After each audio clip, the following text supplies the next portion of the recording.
வணக்கம், இது உங்கள் தினக்கதிர்.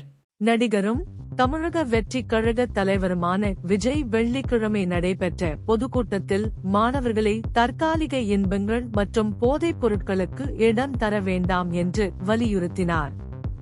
போதைப் பொருள் பரவல் குறித்து தனது கவலையை வெளிப்படுத்திய விஜய், ஒரு தந்தையாகவும் அரசியல் தலைவராகவும் இளைஞர்களுக்கு அவை ஏற்படுத்தும் குறிப்பிடத்தக்க அச்சுறுத்தலை வலியுறுத்தினார்.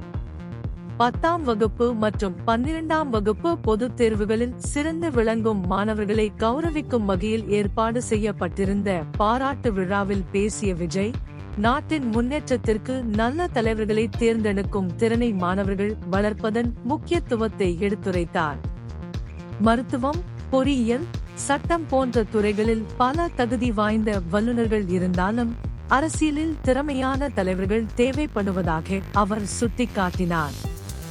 எதிர்காலத்தில் அரசியல் ஒரு சாத்தியமான தொழிலாக மாறும் என்று விஜய் நம்பிக்கை தெரிவித்தார். நன்றாக படித்தவர்கள் அரசியலுக்கு வரலாமா என்று மாணவர்களிடம் கேள்வி எழுப்பினார். அதற்கு மாணவர்கள் சாதகமாக பதிலளித்தனர்.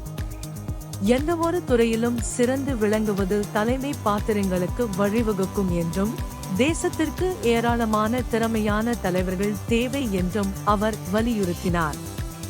நல்ல தலைவர்களை தேர்ந்தெடுப்பதற்கும் பிரச்சாரத்திற்கு இரையாவதை தவிர்ப்பதற்கும் மாணவர்கள் விமர்சன சிந்தனை திறனை வளர்த்துக் கொள்ள வேண்டும் என்று அவர் கேட்டுக்கொண்டார். சுய கட்டுப்பாடு மற்றும் சுய ஒழுக்கத்தின் முக்கியத்துவத்தை விஜய் அடிக்கோடிட்டு காட்டினார். அரசாங்கத்தை மட்டுமே நம்பாமல் தனிநபர்கள் தங்கள் வாழ்க்கைக்கு பொறுப்பேற்க வேண்டும் என்று கூறினார்.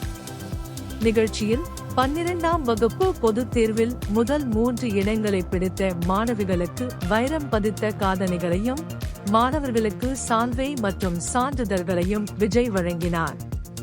தற்காலிக இன்பங்களுக்கு வேண்டாம் என்று சொல்லுங்கள், போதைப் பொருள் வேண்டாம் என்று சொல்லுங்கள் என்ற தனது செய்தியை வலுப்படுத்தும் வகையில் மாணவர்களை தனக்கு பின் திரும்ப திரும்ப சொல்லுமாறு கேட்டுக்கொண்டார்.